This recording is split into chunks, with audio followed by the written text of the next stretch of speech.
Hello, I'm Jay Hirsch, Director of Administration of Columbia's ERM program.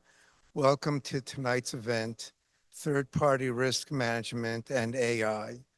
Throughout the panel, you may post any questions you have using the Q&A feature at the bottom of the screen.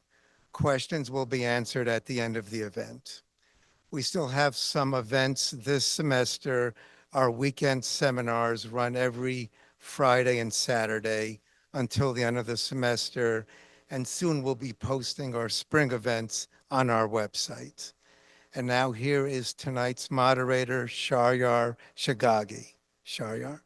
Afternoon, Sharyar Shagagi. I'm professor of practice with School of Professional School of Professional Studies and Enterprise Risk Management, which is one of the areas of focus.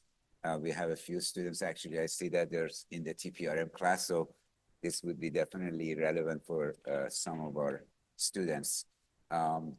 My background goes back to management consulting. I was with Big Four for a number of years, and then I also worked at Citigroup, leading the technology risk area. I'm happy to have a great panel. Unfortunately, one of our panelists, Dennis from PwC, got stuck on the train from DC to here in Baltimore, I think. So he sent his apologies. Hopefully we can leverage him in the future events. But I'm really happy to have a great panel, even without Dennis, with Rod from Bank of China, Anu from Deloitte, and Patrick from BlackRock. We will want to try to create more of a conversational discussion here on the topic. But before we start, I would like to have each panelist introduce themselves, give you a little bit of their background and their role currently with their respective firms. Rod? Rod Aday, I'm the Chief Information Security Officer for Bank of China. I'm responsible for all the cyber security and information security. Prior to that, I was at Verizon, where I led the Global Information Risk Management Group, which had third-party risk management. And I'll turn it over to Anu, and good job on stopping that train. Hi, everyone. Anika Reddy. I work in Deloitte, and I work within their cyber risk practice, focusing on doing implementations across third-party risk management across many industries, especially spending a lot of time in FSI, being in the New York area, and happy to be here to talk to you guys across the breadth of kind of what's going on in you and TPRM as we talk about AI today. Go ahead. Yep.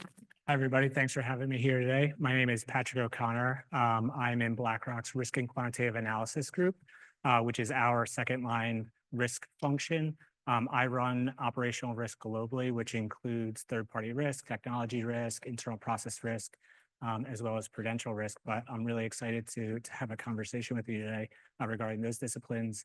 I've been at BlackRock for about 9 years, and prior to that, I started my career at Goldman Sachs doing a variety of different roles, both on the agency mortgage desk as well as in risk management. So for those of you who are here in person, we have from 5 to 6 open for networking. And I know we have some executives from Bank of China and from Deloitte. And we can definitely leverage the conversations during that time frame. I usually allocate like 10 minutes at the end towards Q&A. So when I get my flag from the end of the room, I'll start the QA. But just to set the context, third-party risk management is one of the major areas that in financial services, in particularly, given my background in Citigroup, I had to deal with that directly myself, but I have also observed in industry that it's one of the areas that in financial services, the regulators have been pushing hard to get that area because the risk doesn't end within your 4 walls. It extends to the entire ecosystem, your supply chain, and as well as your value chain. And we learned that actually for some of us that were in New York City, we learned that in post 9/11, when organizations that had a great disaster recovery plan, one thing they didn't think about, given the extent of the situation, that there's dependency on all these other organizations that they had a critical role.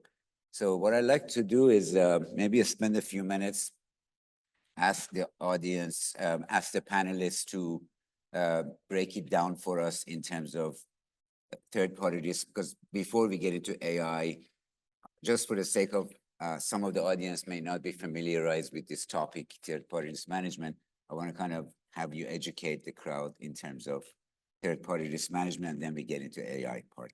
So go ahead, please. Yeah, so I've always looked at third party in kind of two big buckets. You have your traditional third party risk management, which is I refer to as entity risk, right? So you're doing your questionnaires and you want to make sure, is this a company that we can do business with, right? You have your legal look at all the contracts, you have your finance team do the financials. You're basically asking all these very generic questions, do you have a business continuity plan? Do you have XYZ? And then I think where we've seen a shift over the last few years, especially from the regulators, is more on the product and services risk. And that's where, for example, at Verizon, where we really focused on is, okay, it's great that you bought, you're bringing Microsoft on board or Amazon, whoever the vendor is, but what actual product are you bringing in? Or if you're bringing in Deloitte or KPMG or PwC, what service are they actually providing? How are they going to access that data that they need to provide the service? So I always see those two big domains. And I think, again, there's been a really shift over the last probably 5-10 years where the regulators are very focused on that first part. Make sure you check whether you're compliant, you do all your due diligence, all that. But now they're much more focused on the latter, the product and services, because everyone heard about the CrowdStrike incident a few weeks back, right? That's how much of an impact a third party can have. So that's kind of overall how I look at third party risk management in those two big buckets. Yeah, I think third-party risk management traditionally has been part of procurement, but as we now think about third-party risk management, it's actually like a matrix because as you hear, it doesn't just sit within procurement. There is a operational component, financial component, and based on kind of where it sits within the organization and how are you interacting with your cross-functional groups, it makes a big difference in terms of how robust your oversight programs will be based on the scale and size of your organization. Are you national? Are you global? Are you domestic? Are you regulated? These are all, and kind of like what are your products and services that you are providing, and what is your appetite for outsourcing really helps drive, I would say, the breadth and depth of your third-party program oversight and implementation. Yeah, I think those are both really good comments about the evolution of third-party risk. At BlackRock, and specifically within risk and quantitative analysis, we oversee a lot of the procurement activities, as well as the way in which what we call risk partners. So those are representatives from the information security groups, to your privacy groups, et cetera, the way that they're doing the onboarding evaluation of those third parties. Where my group, we are responsible for facilitating a lot of that activity, but where we're increasing our focus is really thinking about our critical providers, those like the CrowdStrikes that have the potential to cause irreparable harm to the organization, thinking not only about whether something can happen, but when it does happen, what is our recoverability? How do we retrieve our data? How do we continue to provide services for our clients in the event of a third-party outage? And that's not to discount the fact that we want to make sure that our third parties have sound controls. But I think it's a function of what is our ability to actually influence the controls that the third party has and planning for that information gap where we're never going to know everything about our third party. So it's really about understanding how it fits into our ecosystem, what's our architecture across all of our different third parties, and what is our redundancy for the service that we're onboarding. And so that's, giving a little bit of a sense of direction where we're trying to go. Yeah, so, it's always challenging to deal with all different risks, including, I'm sure that we all have experienced. If you look at the overall portfolio of risks that we need to worry about as part of our due diligence with third parties, probably cyber risk is one of the top ones. It's been in the past 10 years. So wondering if, from your perspective, if that is true, like when you allocate your resources into doing the due diligence, where are the major focus areas that you need to address? And then second part of the question is, we are so much dependent on some of these major organizations like major cloud providers, Microsoft. And so, how do you actually go to them and force them to do something? Back to Patrick's point about, you're influencing. Obviously, bigger firm, you may have better leverage than other firms, but yeah. Yeah, I mean, so I think that's absolutely true that the resources dedicated to cyber defense, information security, doing diligence there is absolutely where we're spending the vast amount of our time. I think one of the big pivots that we've taken this year is the fact that we have 13 different risk partner groups that are evaluating third parties as we're onboarding them, and also throughout the entire life cycle of that third party. And each of those risk partners would identify issues, they would raise issues, and it would be very difficult to see the signal through the noise with all of those issues. And this past year, we sort of made a concerted effort to say if there are issues that are being raised for the third party, we want to take them as seriously as possible, bringing it to the most senior risk committees of the organization so that we can influence the third parties. And what we saw is that the population of issues dropped dramatically, and the vast majority of those that were getting escalated were actually within the cybersecurity side of things. And so that's on the governance side, one of the ways in which that manifests. But I think it's also, as you're prioritizing, you can start to have more direct conversations with third parties, use more of your purchasing power with a vendor like Microsoft, who is one of our best partners and we rely on for a lot of services. We recently migrated to the cloud. And in fact, risk management actually put certain requirements for encryption within the data at rest that Microsoft couldn't even offer. And so we were actually forcing them to create a capability that they had yet to implement on their own.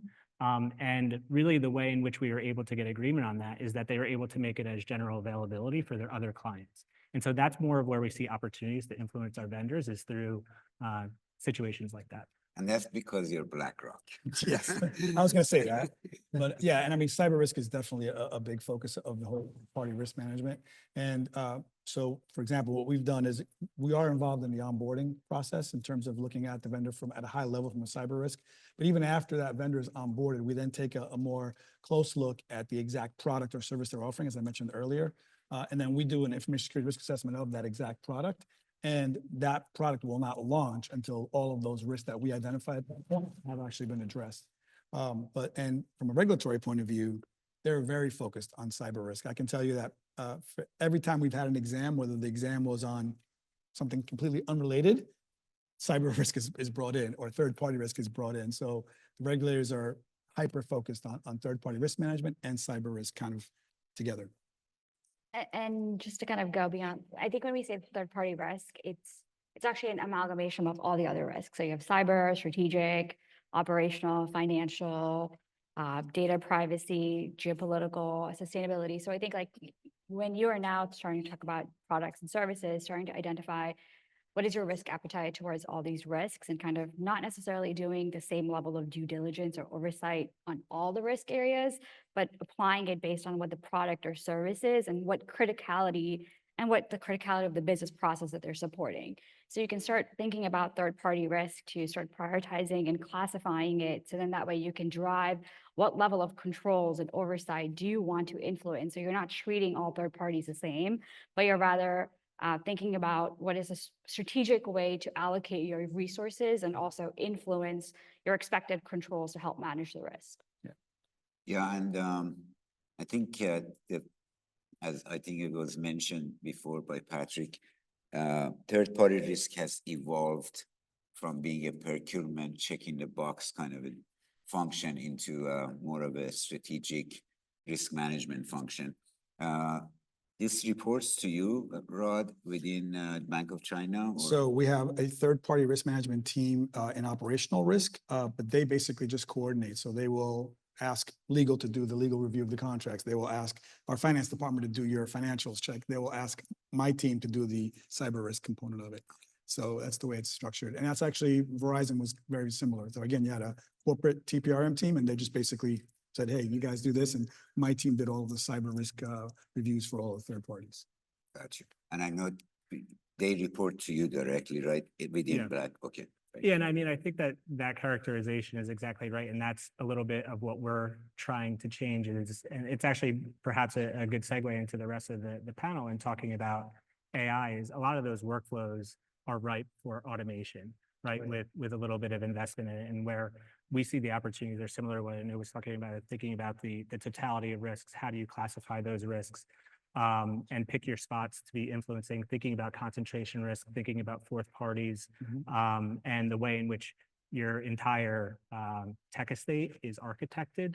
And that's more of what we're focusing on and trying to automate as much as possible, that legacy approach.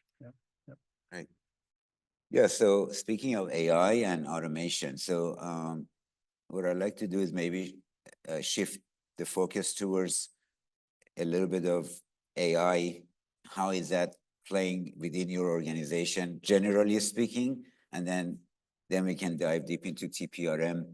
I know that Anu, probably since you are looking at so many different clients, you can give us some good perspective in terms of, is it real that AI is actually embedded into TPRM as part of vendor scorecard, as part of due diligence, this and that, and how is that working out from the adoption perspective? But maybe we start with Rod and then Patrick, and then you can wrap it up that way. So I mean, I think we're just dipping our toes in AI in general in our company, but TPRM in particular is in desperate need of AI. When you're sending out questionnaires, you know, your DDQ and IRQ are probably, you know, 200 questions each. Then if it's a cloud provider, you're doing Cake, that's another 260 questions. And getting all those responses back and trying to process that is impossible to do unless it's automated. But that's good so- for us. We give you more. Yeah, you give more students, exactly. But, and then also, it's funny you mentioned the vendor scorecard, but I think that's also an area where a lot of the vendors really need to step up because, you know, you may look at Amazon, for example, on a security scorecard or one of the other vendors, and it's an A+. You look at somebody else and they're a 70. You look at a different provider and they're a D-. And we really need to have a set standard of how these vendors should be scored across cyber specifically. And I think that's where AI can really help to kind of correlate all those scores, figure out what the criteria was for those scores, and then be able to kind of aggregate that and come up with a compounded score for you to say, okay, yeah, he's an A here, he's a B here, but here's the criteria that they use. Based on that, it's really a B+ or whatever it might be. Got it.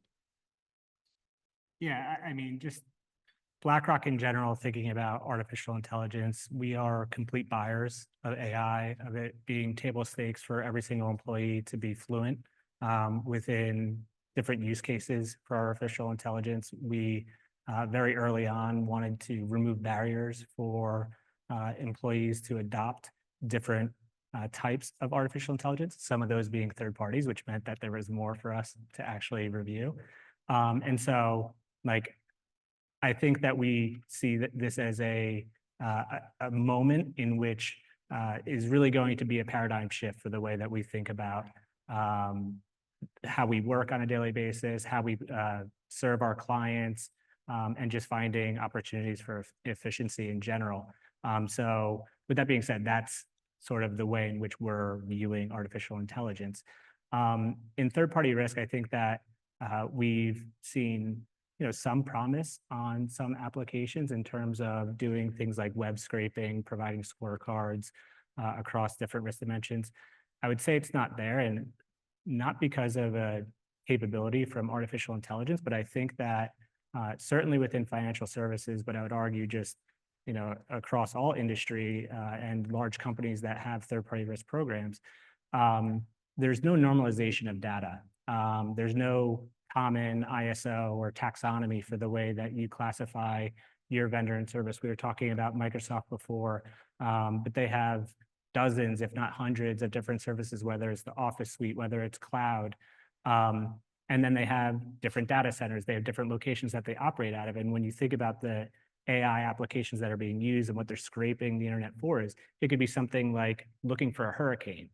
And if it's looking for a hurricane in a certain geography, is it going to impact your data center? You need to be able to put that level of information within the AI tool to be able to give you that insight.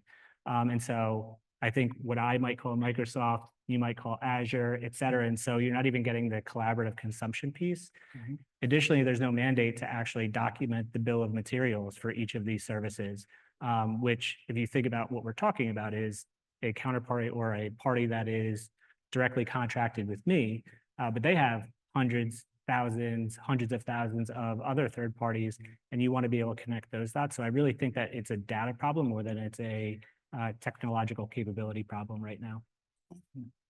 Yeah, definitely great points. And I think when we talk about AI, there's like two ways to think about it, right? How do you embed AI within your existing workflow to create efficiencies and automation in your current day-to-day operational activities to eventually help your oversight?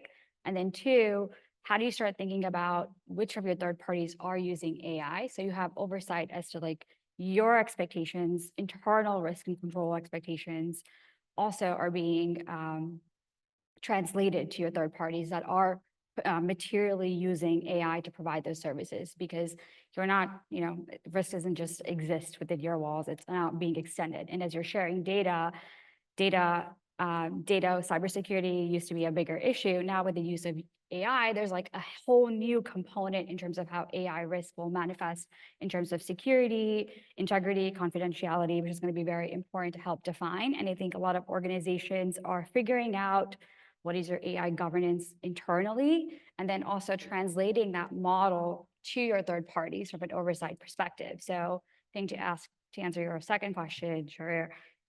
Is it happening? Definitely. A lot of organizations have been experimenting, I would say in the last 2-3 years with AI in their sandbox environments. And they want to kind of think about how do you scale that? How do you move that into production to start automating some process efficiencies across their third-party lifecycle. So from like contracting, due diligence, document review, especially in your ongoing monitoring, it's a lot of manual intensive activities to normalize data sets. So AI Copilot can really help you create that standardized taxonomy and kind of give you that quick dashboard. But I think it comes with training your models. Where is your data being stored if you're going to train your models? Are you using private sandbox? Are you going to use private or public? Are you going to use open source code? Are you going to use so there's a lot of components when we start diving into how do you use AI and in the context of internally and then to your third parties. Right. And given that, from an AI internal from algorithms and models are very much of a black box to us looking at it from outside in, what's the trust factor in here in terms of reliability and things like that? And then secondly, is that something that regulators are proponent or opposed to it? Sort of kind of like in financial services, blockchain was something that the regulators had a lot of pushback on. So due to a number of characteristics that goes with it. So Yeah, I think the regulators are kind of funny in that way, right? They don't discourage it. They don't encourage it, right? They just want to know exactly what you're doing and that you're very transparent. How are you using AI? And specifically, they're very concerned about how are you making decisions based on that, on what the AI, on the algorithm spits out, right? Because that's where they don't want to see any bias, all these other things. They don't want to see a black box. They want explainability is a key factor for them as well. And going back to Anu's point too, I think that the other area where AI can definitely help as well is that ongoing monitoring, because that's another focus of the regulators. It's great that you went through this whole, initial process of due diligence and all that, but how are you continually monitoring that third party to make sure that they're aligned? And that's where I think AI can also help. And also back to Patrick's point about cloud, they have a very interesting perspective. It's basically any SaaS solution that you have, they consider that a fourth party because that SaaS provider is using Azure or they're using Amazon or whatever. So they consider that a fourth party. So now you're going beyond that third party, as you mentioned before, fourth parties, any other contractors they have. And again, I think that's where AI needs to connect all those dots so that you understand exactly where your risk is all along the way. Yeah, I mean, it's been a challenge in terms of when we're evaluating providers of AI and even looking at our own models. The way that we are set up is that our AI risk policy that we implemented is that it's a partnership with model risk, third-party risk, as well as experts within artificial intelligence that are actually developing internal models. And the current approach, it's a little bureaucratic right now, but it works for the time being. But if it's a third-party provider, we're doing our initial assessment. Plus, we also have a whole host of AI-specific diligence about things like trustworthiness, like if it is something that should be deterministic, whether you have A/B type testing associated with that. And then each individual business that has a use case for the model that we're taking on has specific domain-specific experts that are reviewing the third party that are referring that back to the third-party risk onboarding process, as well as doing onboarding. And that needs to be maintained on an annual basis of refreshing that analysis, reviewing the documentation. But one of the struggles that we found is that there's so much demand for some of these services, and most of the use cases are not deterministic. So if you're trying to automate your training or something along those lines, and it's mimicking a human voice or it's mimicking facial expressions, you can't really do a proper UAT on the output associated with that. So as much as you want to diligence that, it's very hard to get a positive confirmation. It's usually asking for attestations on how they're using your data is the most that we can get. Yeah, so it's a struggle right now is what I would say. Yeah, I think the regulators aren't necessarily discouraging or encouraging. I think there has been more regulation. There's a lot of like guide industry recommendations on how to use AI best practices. I think regulators will probably come up with, I think you'll only see increasing scrutiny over AI as there's a better understanding and adoption of AI. It's just not happening right now. It's a matter of like, I don't think it's gonna be more than like 2 to 3 years out where they start putting more guidance in terms of expectations. So I think overall, holistically, like AI is being adopted, and I think regulators are trying to understand what the transparency in the AI lifecycle looks like, and then being able to at least start quantifying that risk domain. Do I have AI risk? Yes. How do I have controls in place to ensure reliability, trustworthiness, integrity of the data? And then how are you going to continue to on an ongoing basis monitor that? And then also in terms of your operational oversight, right? How do you, if you are now using AI for doing your contracting due diligence or onboarding due diligence, how do you validate and demonstrate that the outcome and results are reliable? And that it's not, you don't have hallucinations of effects, or it's not giving you a biased outcome. And how does it align with your risk appetite? Because third-party risk is not just, being done in an independent view, but you typically have like enterprise expectations over your risk appetite. So thinking about AI with regulation, I think there are some markets that have more regulatory. The EU Act of AI is like out there. I don't think there's a NIST framework on AI in the US. I don't think it's regulated yet, but it's coming, and we only see that trend increasing over the last 10 years. Yeah, I mean, I think that the EU regulation is actually pretty reasonable in terms of, because it starts from a point of classifying the use case. And at least from our perspective, we don't have any use cases that are even deemed to be high risk under the EU terms, because those are ones that have the potential to impact humans. And I think hopefully that's a framework that other jurisdictions can follow. Yeah, I think that's another focus talking about humans, is that a lot of the regulators are looking at, again, going back to decision making, they want to be very sure that the AI is not making that decision. You still have that human intervention at the end to make sure that you don't have hallucination, that you don't have bias, and that it's a human making that ultimate decision, not the AI. Yeah, there's a lot more guidance from the CFPB around making sure fair lending practices are being adhered to, because there's a lot of adoption in that space, just given like the national translation for efficiencies there. Yeah, so like diving a little bit deeper into TPRM and AI.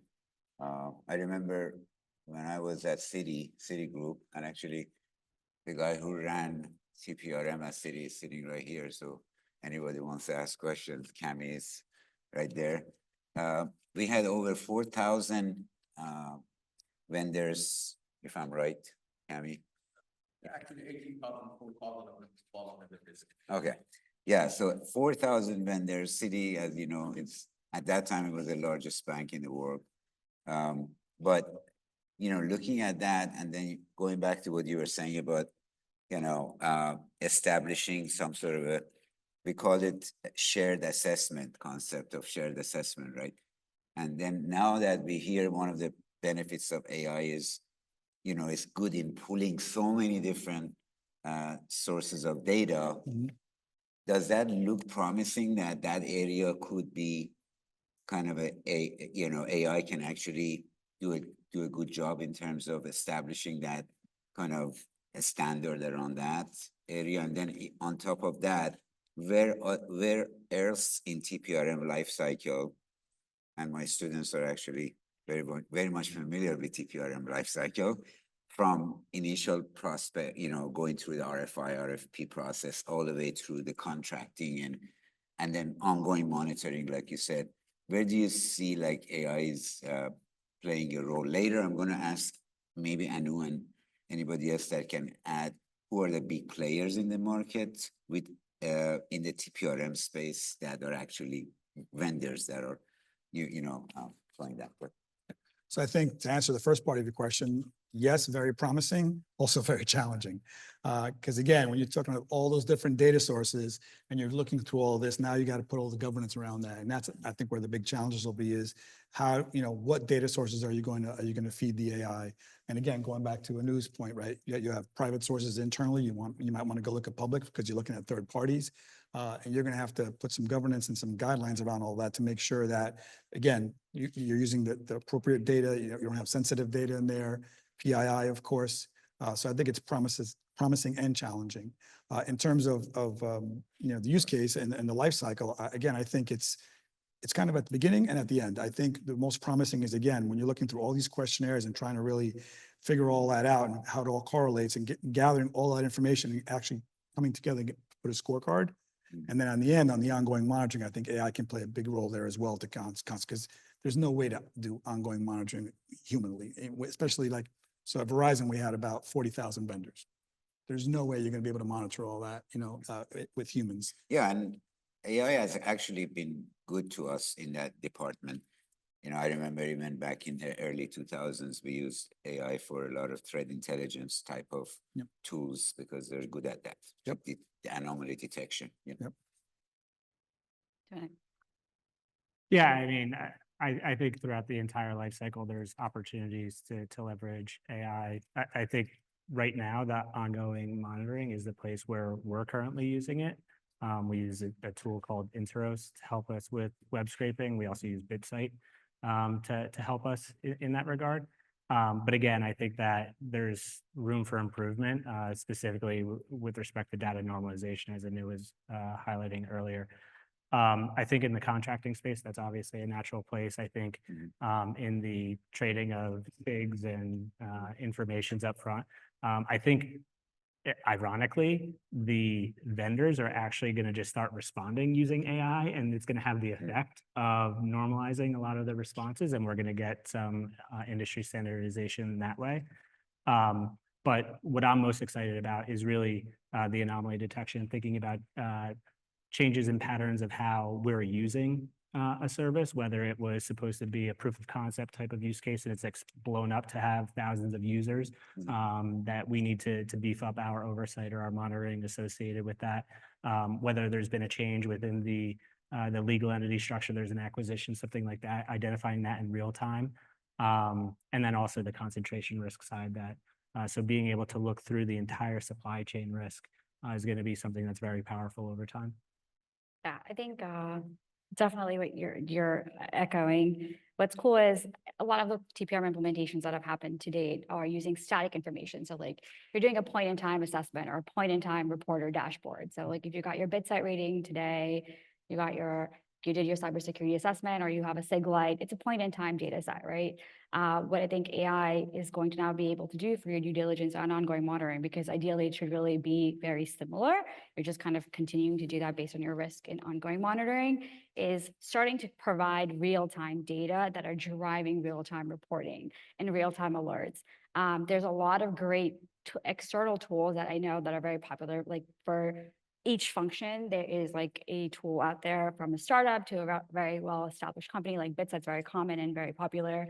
And what you could do is start aggregating all these external data sets and put in algorithms in there and train it so you can start saying, all right, like these are the services that you want to have a gap or an identification, or then start identifying like how do you put controls in place, because you've seen that in the last year there's been they've had a negative brand reporting or things of that nature that you can see identify very quickly. And instead of trying to do that individually, you can start aggregating that through shared assessments. I don't think it's the shared assessments piece is there yet from an AI perspective, but I know it's being used in various the problem with, I would say, this is my point of view on shared assessments and no one else's.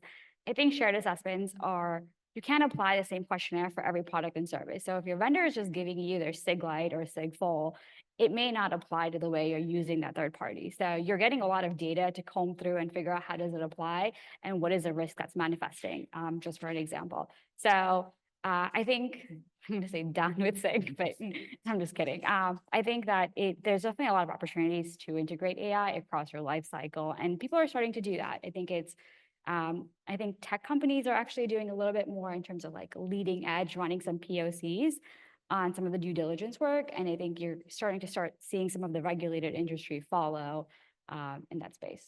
And I think along that line too, that's where AI can also help and could be promising is customizing your questionnaires so that, you can do your SIG Lite Full, whatever you want to bring in, but as you train it, it can actually, for this type of vendor, I know the pattern is I'm just going to use these set of questions or these set of questions. As you continue to do that, I think that can be a very promising, opportunity for AI. Yeah, so you mentioned BitSight, but are there any other known players in the market? I've seen before AI, the big names like OneTrust moving into third-party risk. Back in the days, it was on privacy side. At school here, we use Archer for some of our courses, the whole GRC space. But yeah, so just trying to educate some of our. So I was talking with Rod about this, that you have the ServiceNow, you have Archer, you have OneTrust, Coupa, Zen, GRC, BWise. There's a lot of smaller startups that are coming out as well. And I know you've been seeing some of that. So you can probably speak to the startups that you just talked about. There's a lot of players in the market. And I think what I'm seeing, I think what we typically say is most organizations are using a various subset of those tools based on what they already have from a P2P function or procurement function. And already if they're doing something for the information security management, they are using disparate tools. So sometimes different risk partners are using their specific tool sets.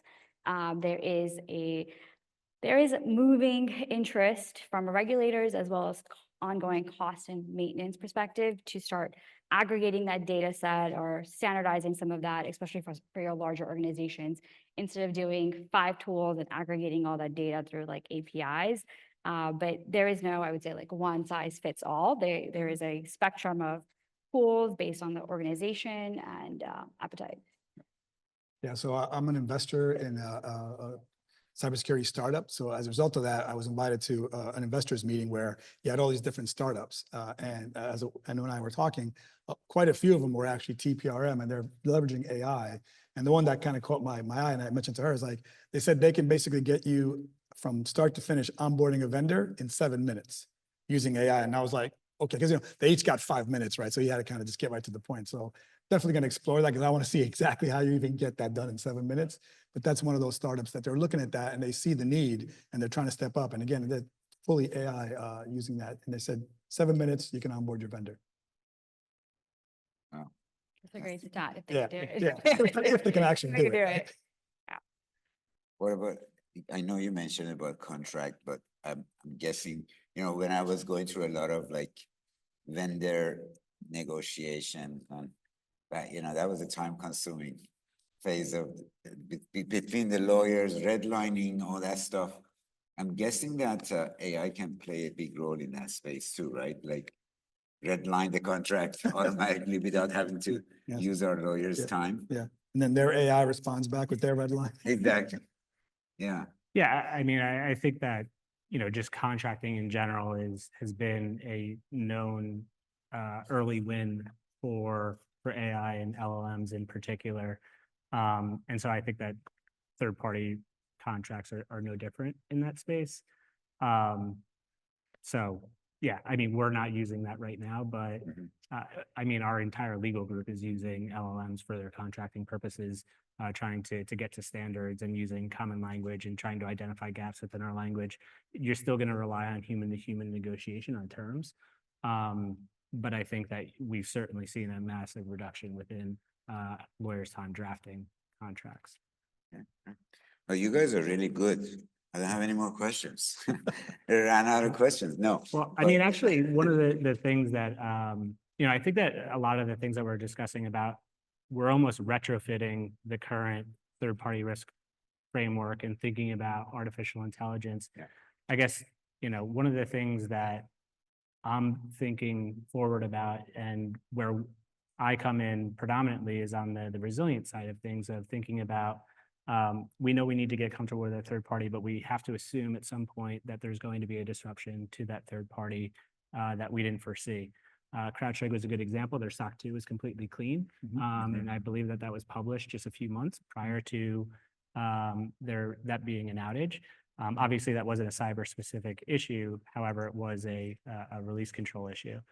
And so the types of things that I'm challenging my team to think about is, how do we use AI to run more simulations of how do we understand the way in which we deliver our technology?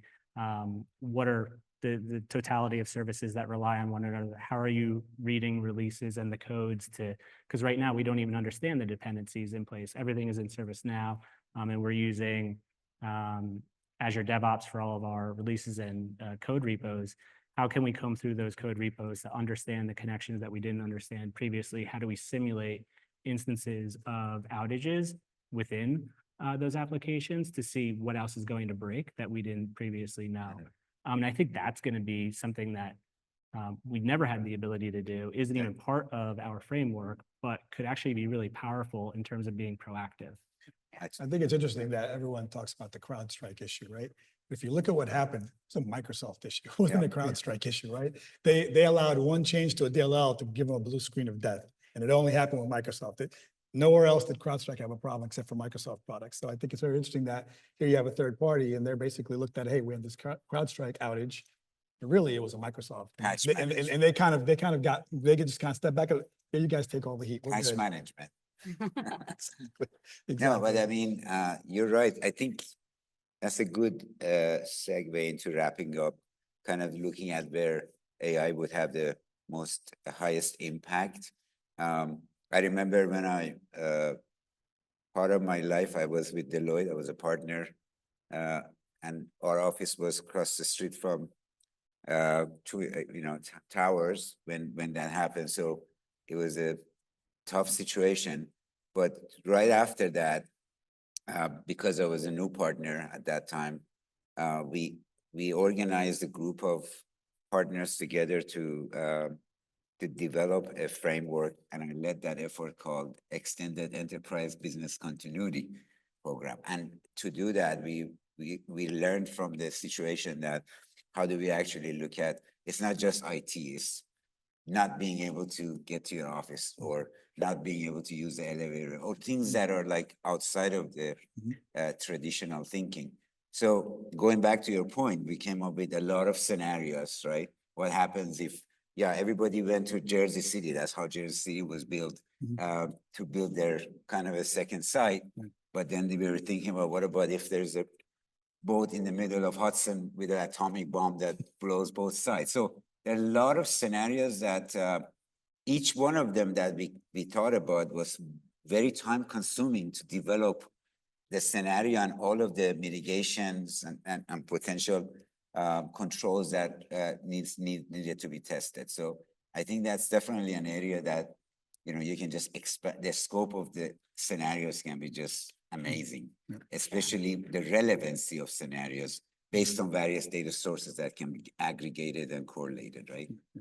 Yeah, I think in the end, that the best benefit that AI gives anyone is speed, right? It can go through 10,000 scenarios in minutes, as opposed to if you're trying to, I don't know how long it took you, but probably quite some time to come up with all scenarios. So I think that's definitely a great way to leverage AI. And I think, I know we've been talking about third-party risk management, but value of third-party risk management AI is you're starting to also connect the dots with your other risk functions. So if you have third-party risks and you have your CMDB, or if you have an incident, security incident, you can start connecting that with your third-party risk management firm to say, okay, I'm doing contract renewal. It looks like I've had incidents. I've had a certain level of incidents. Therefore, I need to drive further like SLAs or better monitoring and better terms going forward. Starting to really connect the dots from an integrated ecosystem, like with your ops risk. Do you have OREs? Things of that nature. I don't think organizations are now starting to think about how can I connect my third parties with my business continuity disaster recovery program. So if I'm doing testing, how frequently should I be testing based on the risk that the third party provides for a specific DR or a BR scenario, BIA. So there's a lot of interconnected capabilities when you start thinking about third party risk, and then third party risk AI, and then extended operational or integrated risk management solutions. And I think that's when you start talking about leveraging AI for predictive analytics as well, and making sure, if this scenario happens, this is what the outcome would be. This is the impact, right? Based on the Ideally, data sources. you would then just automatically create a preemptive, or like a predetermined issue management and what that action plan is. And you don't need someone to write it down.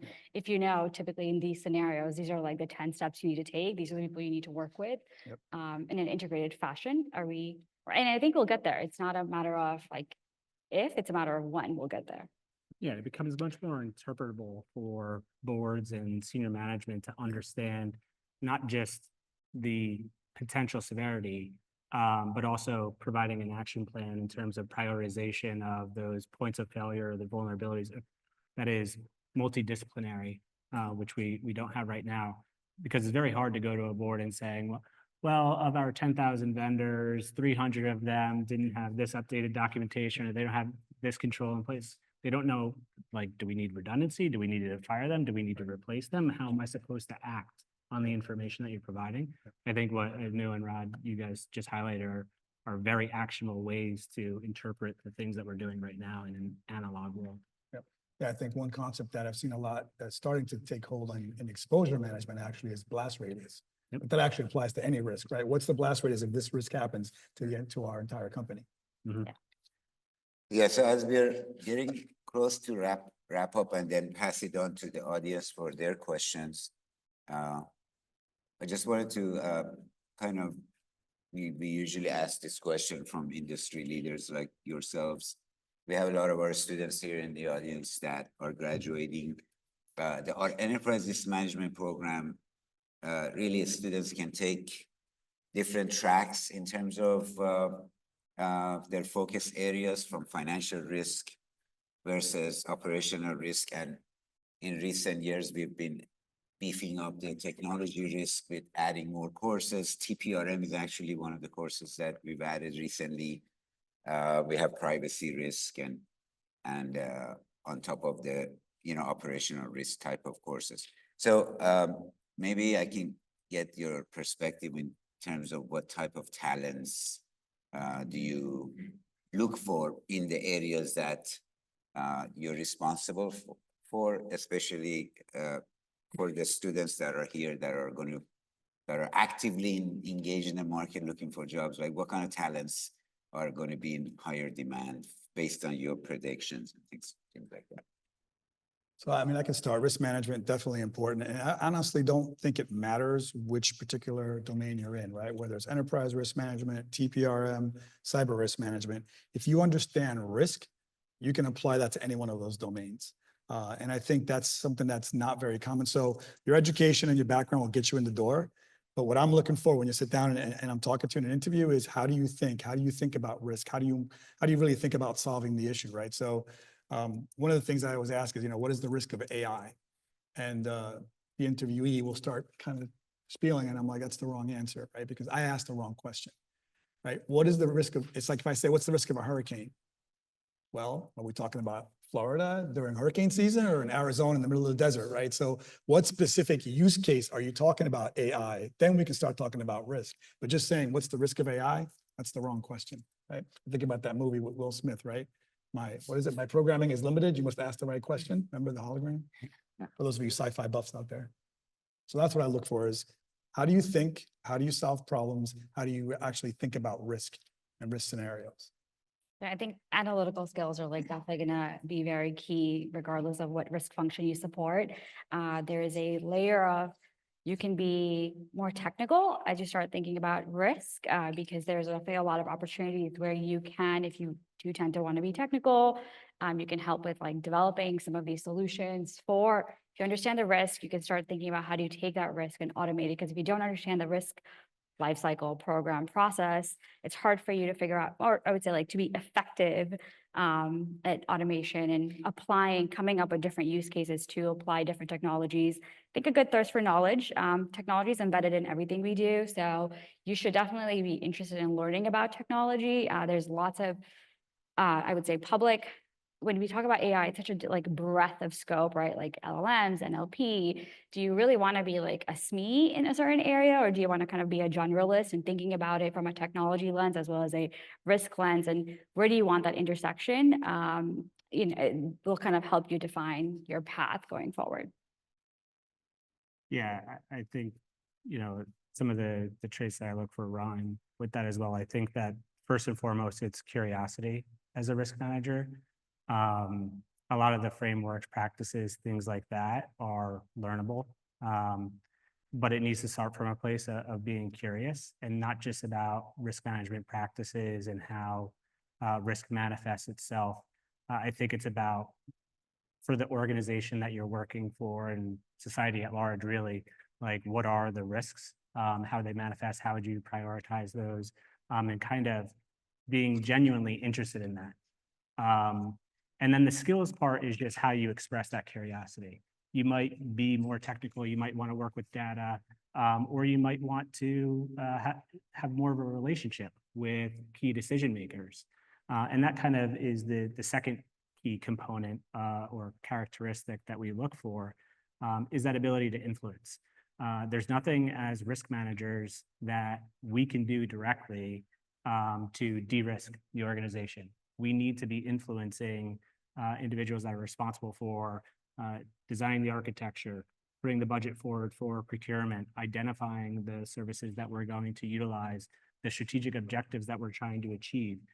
Our responsibility is to influence those decision makers to take actions on the risks that we've helped them identify. And so that's really key, is having those interpersonal skills to be able to have a conversation and to build rapport and credibility with those stakeholders to basically say, we know that we need to take risk in order to generate revenue. So the name of the game is not to eliminate risk. The name of the game is to prioritize risk. And I'm going to help in prioritizing those risks that we're going to address and provide transparency on those that we're not. Yeah, I think just to add to that, I mean, communicating risk in particular, that's also a huge key, right? When I used to, talk to pen testers and I ask them, what their main job is, and they talk about finding all these vulnerabilities, exploiting them, et cetera. And I'm like, no, your main job is to write a report that a CEO is going to read and understand what the risk is to this company. Yeah. And that's where they kind of like, oh, so I think you have to kind of step back from the technology, be able to communicate risk to CEOs, C-suite, board. And that's a key thing that I look for as well. Yeah, knowing your audience will definitely, I think, yeah, developing communication skills to define what you're articulating based on your audience is very important. So when you're thinking about the roles, I think you should definitely think about, building on that skill set. That's great. These were great points and very much on point with our program, actually, from what we heard. We have actually one of the first courses that is a required course for our ERM program is the strategic communication for risk management, risk professionals. So we definitely see those points. And risk quantification is one of the other value-based, is a risk quantification course that we make sure that everybody learns the vocabulary of how to actually take qualitative into quantitative. So anyways, great stuff. Thank you so much.